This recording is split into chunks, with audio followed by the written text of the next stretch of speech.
Well, Dr. Profitt, thank you for joining me here today, and appreciate you taking time. Tell us a little bit about yourself, kind of a bio, and then we'll get started. I grew up in Kansas City, primarily, one of the suburbs of Kansas City on the Kansas side. And while I did not attend Bible college, I was around Bible college most of my life growing up.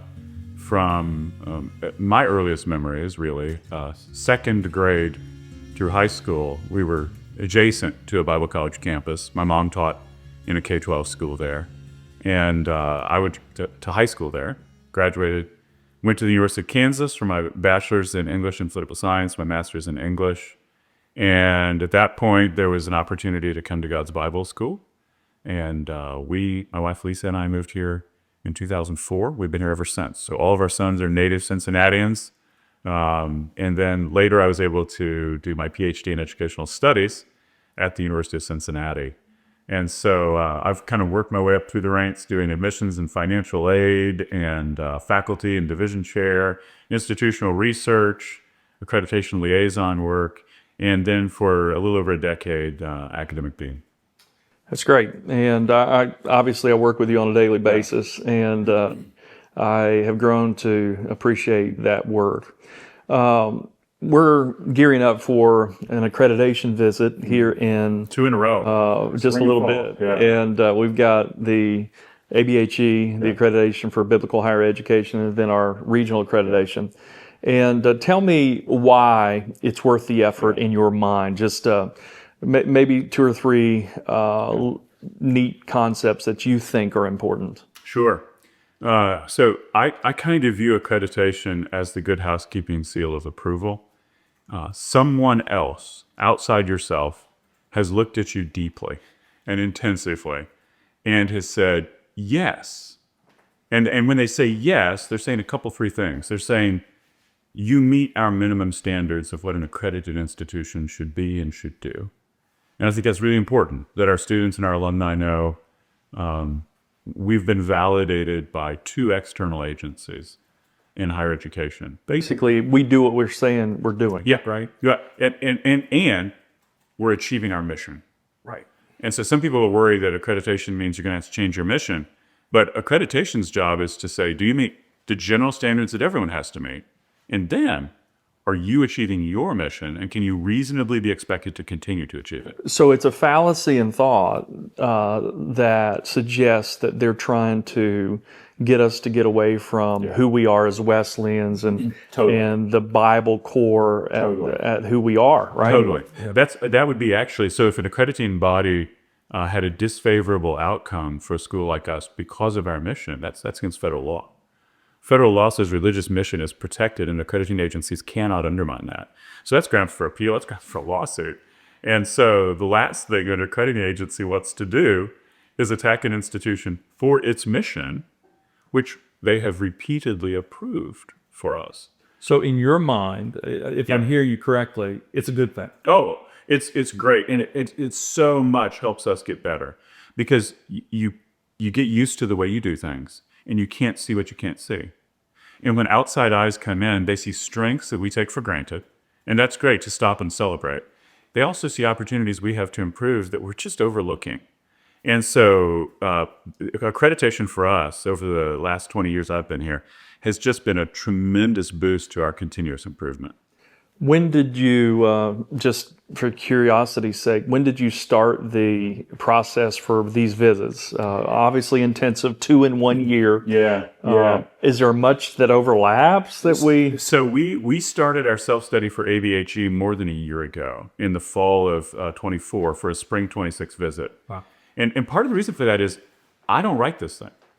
Okay. I don't want to be the one who knows all the answers for accreditation and I sit down and write the document. I want staff and faculty from all over the institution involved in the process for a lot of reasons. They know stuff I don't know that we're doing, but also that helps them understand what the accreditor is looking for, what they care about. And so that's a long process, but it's really important. It permeates the institution with thinking about this. So the good news is there is a lot of overlap with ABHE and HLC. So once we've done that work for ABHE, a smaller team of us, we've got crosswalk, ABHE standards to Higher Learning Commission standards. And we can do some revision, add some things. There are things that ABHE cares about, HLC is less concerned about. And so then the summer will be fun, flipping all of that work for HLC. So why Bible college? So we have HLC. In the grand scheme of things, that's a bigger seal of approval in the world's secular higher ed, but that's not who we are. Yeah. So why do we stay with ABHE? Yeah. Oh, there's so many good reasons. The first one is these are our brothers and sisters, and they understand what we're trying to do in the kingdom, and they're going to hold us accountable for doing good kingdom work. That's good. So HLC doesn't, if we have Bible classes, they want them to be good, but they don't care about Bible classes the way ABHE cares about Bible classes. With student spiritual formation, we say we do it. HLC wants to see evidence of that. But ABHE, those evaluators are coming from schools that also do spiritual formation. We can't fake it with them. So there's that aspect. Then ABHE really defines what a Bible college is. Baked into the standards, every ABHE institution has to have a significant biblical studies section in every undergraduate degree. Then every Bible college has to have in every degree program application of what people are learning in practical ministry. Well, we were doing those things before ABHE. Right. Students here, decades before we had ABHE, were involved in ministry and Christian service. But ABHE holds us accountable for doing that and doing it well. And that's so important to our DNA. So it almost sounds like that ABHE is a checks and balance against Drift. Missional drift. For sure. Yeah, for sure. One of the concerns that leaders in ABHE have is when an institution leaves ABHE, you hate to lose an institution, but their bigger concern is usually when an institution leaves ABHE because they have regional accreditation, it's an early step in mission drift. And the sad thing is most schools who do that end up going out of business. Because to take a Bible college and try to cease being a Bible college, well, now what's your purpose? Sure. And so I've sadly seen that happen just in my involvement, where schools are no longer in existence. So to put this down on the bottom shelf where everybody can grab the cookies, what does this mean in a sentence or two, what does this mean to students, parents, and influencers, not in the social media sense of that word, but in the pastors and leaders? What does this mean to them? So accreditation in general means we're being held accountable for doing what we say and pursuing our mission as well as we can. Bible college accreditation means we're being held accountable for serious, meaningful study of God's word and serious application of that in lived out ministry. And that's a promise to our students, to our alumni, to our supporters, that we're doing what we say we're doing in our mission.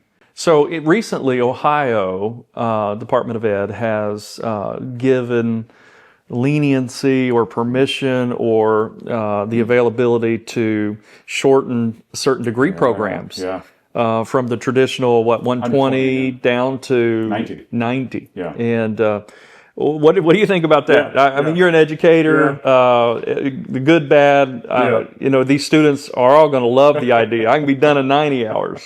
Tell me about it. Sure, tell me about that. So generally, I'm hesitant when it comes to shortening college, not because there's a magic number of 120, but because those 2, 3, 4, 5 years in a person's life are deeply formative. There's a Christian scholar who says in college, students make more developmental changes than any other time in their life after the age of 5. Wow. So you got that early childhood rapid development, and then in college age, you have rapid development. So taking time to have those formative experiences in a Bible college atmosphere, really valuable. So in general, I think, I sometimes tell students, God doesn't need time. We do. That's true. We seem to need time to develop in the tour. And there's also a social aspect to that, where students develop really deep friendships that they carry with them through life.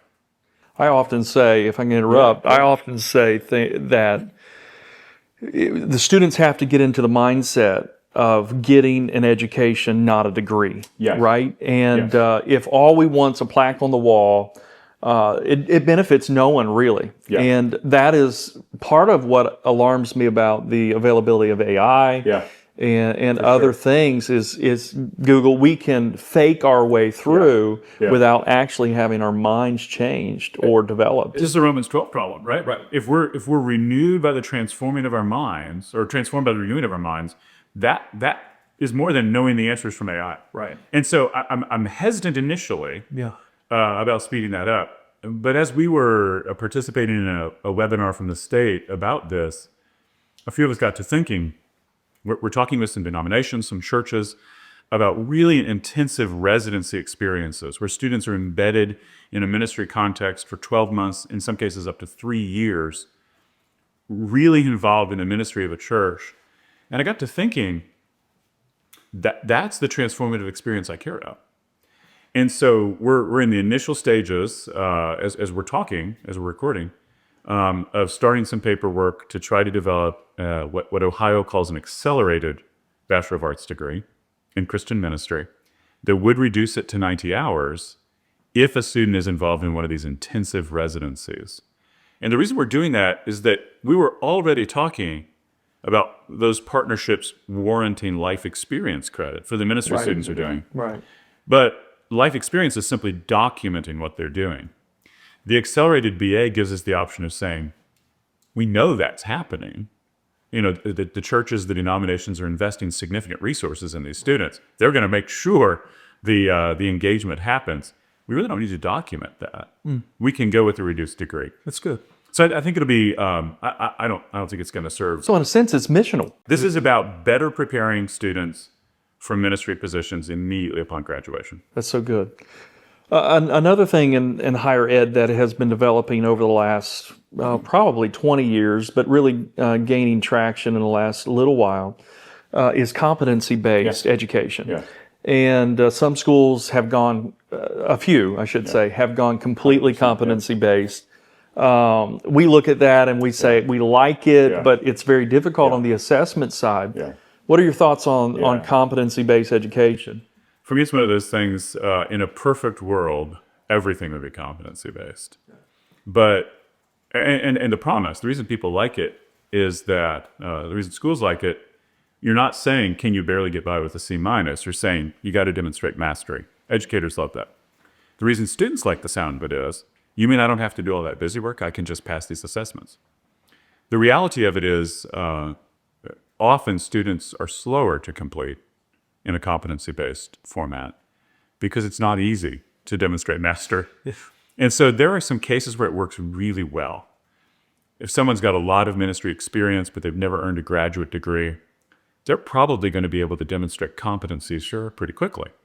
But for folks that are starting out and don't have all of that life experience, it's going to be a lot more difficult. And so it's something we're watching and thinking about, looking for opportunities. We've piloted it with one course in our education program. The student who did it told me, wouldn't trade it for anything. It was transformative. Also, it was really, really hard. I can imagine. And so that's something that we're watching and chewing on. It's interesting. I think at some point there's got to be a blending of those, almost a hybrid approach. I've got a good friend who often says, and he's joking, I think, he says, do you know what you call a medical student who graduates with a C average? He says, doctor. Yeah, exactly. And that's the heart of the competency movement.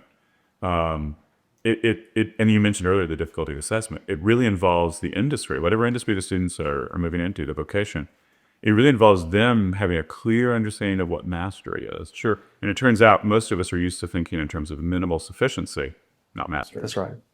Another thing we hear about a lot in the higher ed sector is this idea of blue collar versus white collar.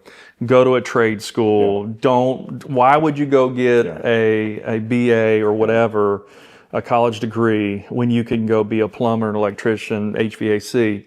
And there's some merit to that because it's pretty quick turnaround. Sure. And you can earn an honest living. And so I'm by no means anti-trades. I think they have their place. But there's also the negative side of that. And give me some thoughts that you might have in that space. I thank God for Christian tradesmen and tradeswomen. tremendous blessing to the church. I mean, my church sure is grateful we've got some HVAC folks in the congregation.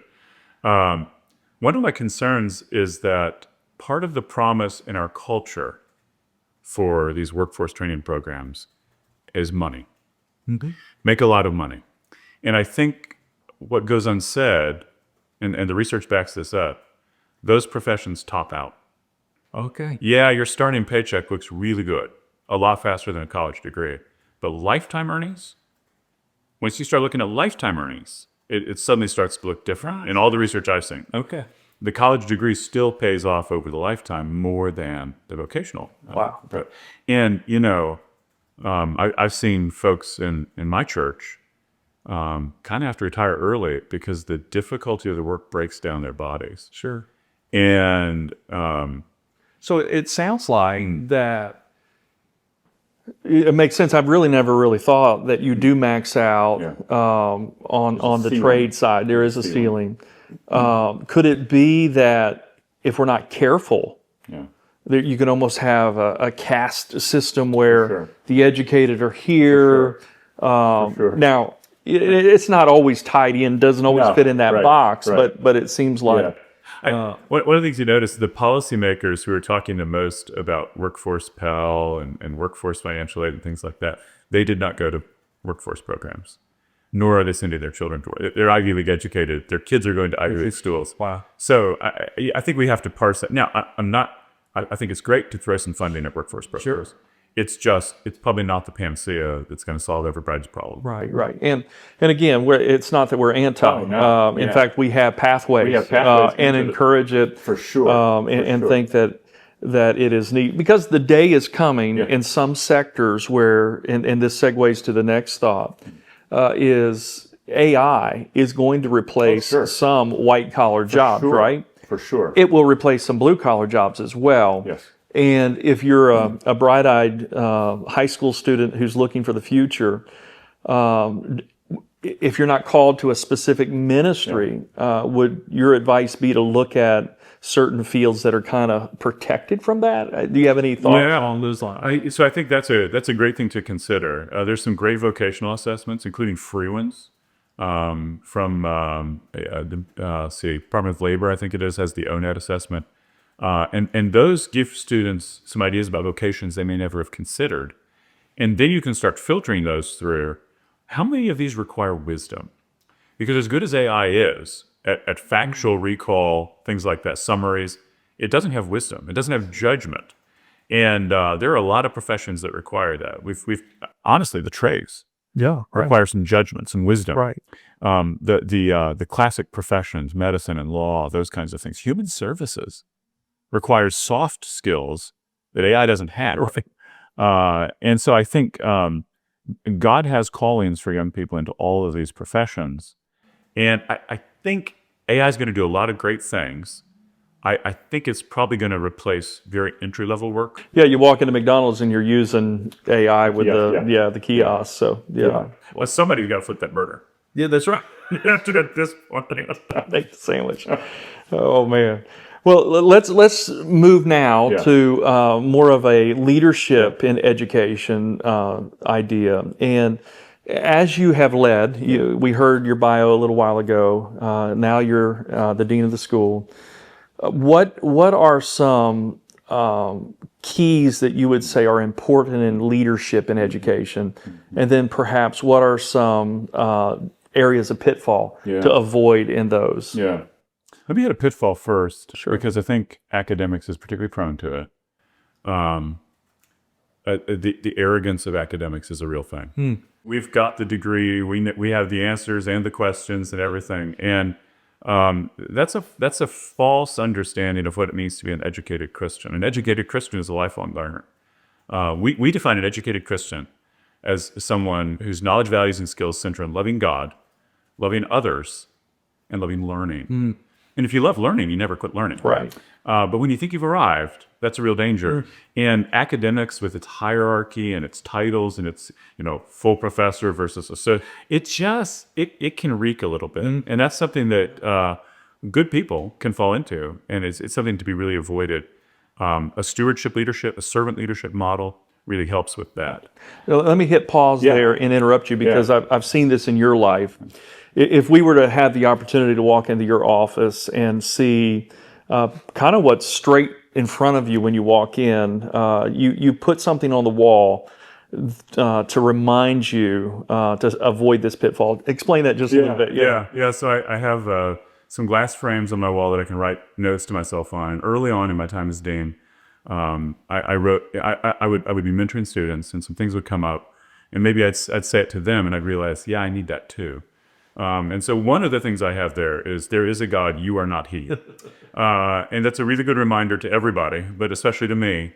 I'm here as a steward and a servant. And leadership, as I understand it, in many cases, means doing the work that other people don't want to do to support their flourishing. In my case, our faculty, our staff, and academics are the front line. They're interacting with students far more than I'm able to. And I'm really behind them and beneath them, holding them up. How much work can I take off their plate to free them to be more focused on student well-being? And I think that's a key concept in leadership. It's not top down. It's lifting up. It's power under, Right. Not power over. That's good. In terms of things that I've tried to learn over time, it's the desperate need for truth tellers in my life. And so I try really hard to keep people close to me that I know will tell me if they think I'm making a mistake. No, that's good. That reminds me of a story. It's more than a story. It's actually used in some organizational leadership settings in the group think fallacy section. It's called the Abilene Paradox. And the account is that there are 4 people sitting at a table in the mid-60s, no air conditioning in the house, playing dominoes, drinking iced tea. One of those oscillating fans is just kind of clicking. You can almost feel that environment. Oh, yeah. And it's a father, mother, daughter, and son-in-law. And they're enjoying the game, and all of a sudden the father-in-law kind of pushes back and says, why don't we drive down to Dallas and go to the local cafeteria to eat lunch? And the mom says, okay. The daughter says, sounds like a good idea. And the son-in-law says, well, if you all are going, I'll go. And they drive, no air conditioning in the car. It's Texas in summer. It's hot, dusty. They get down to the cafeteria. You know, those cafeterias are not known for their great food, and they eat. They drive, I think it's an hour back up to Abilene. And now they're back at that same table, drinking the same lemonade, playing dominoes. And the mother-in-law says, I don't know why we wasted our time going down there. I didn't want to go anyway. And the daughter says, well, I only did it, Mom, because you seemed to want to go. About that time, the father-in-law said, well, I only suggested it because I thought you guys were bored and wanted something to do. And the son-in-law, he's there. He's like, I only went to be with the family. And the lesson that is conveyed in that is you have 4 adults who did something that no one wanted to do because no one was willing to say, hey, I'm enjoying lemonade, dominoes, and the oscillating fan. And I wonder how many times in, not just higher ed, right? How many times in my world as an organizational leader, how many times in the pastorate, how many times in denominational settings do we go down roads, go to cafeterias that no one wants to go to because people can't say no. And you see that, that's a story that is impactful. But there's some real life situations that have happened because of groupthink, the Challenger explosion. Engineers secretly, when interviewed later, said, I knew it was going to be a problem. The temperatures were too low.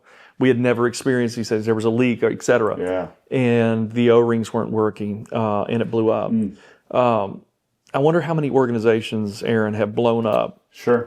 Because you surround your people, you surround yourself with people who only say yes. And like you just said a moment ago, you have to have people in your life. I think your terminology was, you have to have truth tellers. you have to have people that can say no. Yes. Anybody can say yes, Yes, right? for sure. And you've got to be able to say Yeah. no. So, Oh, folks in academics has saved me two major. I was pushing a policy okay. that I thought would empower faculty. So that's a good thing. Let's empower the faculty, right? And it'd gone out for comment. Really, not a lot of comment. But our academic committee is our academic leadership team, and they just every time it came up, I just felt like they were just dragging their feet. But everything that got said wasn't really a reason not to approve the policy. And finally, one of them just said, we just want you to be the bad guy. We don't want the authority to make these decisions. We want the policy to say that it's your job, so that if students are unhappy about it, it's on you, not us. No problem. I'm happy to do that, yeah. But I was glad that there was a truth teller. I could tell something's off, but someone said it. Wow. And then, a year before the pandemic, I was pushing us to use Google Classroom for our learning management system. We're a Google School for email. It's great. Google Classroom's great. It's free. And a different member of academic committee said, I've used Google Classroom. I think it's fine. But we're using this other system, Buzz, for our online classes. And I think it's a lot better. I think maybe we should use that. And I was grumpy. I didn't want to mess with Buzz. I knew Google Classroom. And I went home that weekend and I went on YouTube and I found some video walkthroughs of Buzz. And when he was right. It was a lot better. And so, but every committee, immediately, as soon as he said it, everyone's like, yeah, it's probably what we got to do. So we changed to Buzz that next fall. That was either fall of 19 or fall of 8. I think it was fall of 19, maybe. That's fall of 18. So when the pandemic hit in the spring of 20, everyone was used to Buzz.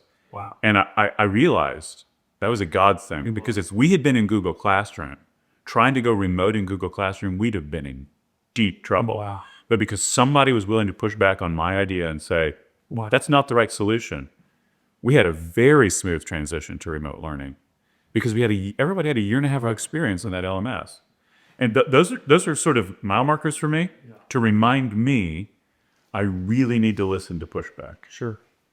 That's good. And in one of the courses in some of my organizational leadership classes, they suggest on occasion that the way that you frame your questions to committees is to elicit no's instead of yeses to get them to buy into that concept. So a very, very interesting thought process. Yeah. So, well, we're about to wrap this up. There's two things I want to accomplish before we go. Yeah. First, I would like you to say whatever you'd like to say. We're talking to educational leaders. We're talking to potential students.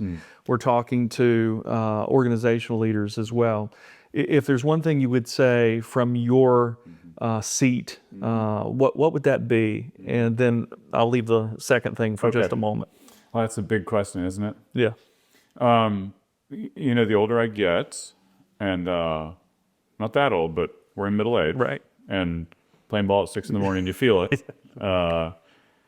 I'm increasingly conscious that I have no time to waste. Yeah. And when you're young, you got all the time in the world. Right. For my kids, there's lots of time for all the things. Yeah, right. And I'm conscious now that there's real value in pursuing Jesus as hard as I possibly can. And that flavors leadership, of course. Oh, yeah. It has to do with your educational decisions. What does it mean to pursue Christ in your education? Sure. A good education should form you to be more like Jesus. How are you engaging with your church? Part of the purpose of the local church That's right. is for us to edify one another. That's right. And help one another conform That's to the right. image of Christ. And so if you start taking that as a framework, as a goal, my wife and I sometimes talk about the future and our hopes and dreams for our children. And we generally come back to one bottom line. As long as they are pursuing Jesus as hard as they can, I pretty much don't care about anything. No, that's good. And I think that's a pretty useful North Star for all of us in leadership and education and parenting and pastoring, the ongoing pursuit of Christ. And then my prayer has become, not only God, help me pursue you as hard as I can, Right. but how today do you want to work through me to form Christ in those people around me? I was just talking to someone recently who suggested in the education sector, be Jesus in the room. Yes. And I've never thought of it that way, but that's where I want to live. me too. Wow, Me that's too. so good. Last question. You're a foodie. I am. Guilty. And so in the Cincinnati region, what are your top three? Let's just do the top three restaurants that you would recommend for somebody to go to here in this area. Ooh, that's tough. Okay, so top three. I'm going to go my favorite burger in the city. One of my sons is a cheeseburger guy. So our favorite burger is Bard's Burgers in Northern Kentucky. Fantastic. Hard to beat. Their cheese curds are tremendous. Cheese curds and they make all their own sauces. I didn't realize that. Their chipotle mayonnaise, I would put on everything, including just a spoon. So Bard's Burgers. You got if you're talking Cincinnati, we got to talk about Cincinnati chili. Yeah. So are you a Skyline guy? I am not. Oh, it's fine. That's heresy. This interview is over. Yeah, I guess dismissed. Not Gold Star either. Okay, well, that's good. We make our own and we just amp up all the spices, so Okay. it's stronger. Okay. But if I'm going to go to a restaurant for it, I love Blue Ash. That's good. Blue Ash chili, you can get deep fried jalapenos on top of your Cincinnati chili. Okay. That's hard to beat. Yeah. And then I've got to go with a place that has Geta. Okay, yeah. Cincinnati's invention, this sausage thing. Yeah. It's interesting you call it sausage. Well, scrapples, whatever it is. Yeah, whatever. It's kind of an oat bait thing. It is. Yeah. Pin oats, Yeah. steel cut oats, and pork, and mild seasonings. But you fry that stuff crispy thin. I agree. Glears now has a Geta with Grippo's barbecue seasoning in it that you can buy and make at home. I need to do that. Oh, it's pretty good. Yeah. For that, I'm probably going to go to Sugar and Spice Diner down over the Rhine. Yeah. They've got a breakfast special, 2 eggs cooked to order, a slice of Geta, 2 wispy thin pancakes. Hard to beat. Hard to beat. Wow. All right. Best ice cream shop in town. Are you going with the standard or you've got something up I'm your not sleeve? going to go with the standard. Okay. For me, it is the local shop of Jenny's, which is a Columbus, Ohio-based small batch gourmet ice cream. Just was there not that long ago with my family. They've got their holiday flavors out, and it's their flavors are weird sometimes. One year they had birch ice cream. It tasted like frozen root beer. It was amazing. But they're the dark horse. You see, you're a foodie. I wouldn't even tried it, so that's great. Aaron, thank you so much for taking time to be here, and we'll catch you again in the future. Sounds good. All right.